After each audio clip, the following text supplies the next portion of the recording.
then when they still have almost half of their sugar, they've only fermented half of it, we actually add brandy, high proof brandy. So distilled grape spirits that stops the fermentation, and we end up with a sweet and high alcohol wine, which is delicious. So we will get a chance to try that later today in celebration of this last pick.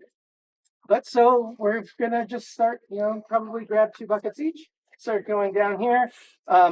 With some of these grenache vines, it'll almost be like one vine will almost fill up a bucket. Like they're just dripping in fruit, as you can see.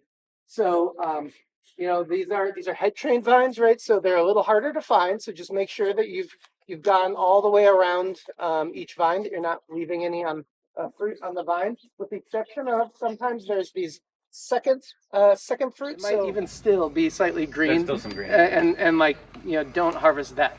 But like pretty much everything in the fruiting zone, even if it's not quite as dark of color as some of the others, we still want it because that can add a little more acid sometimes.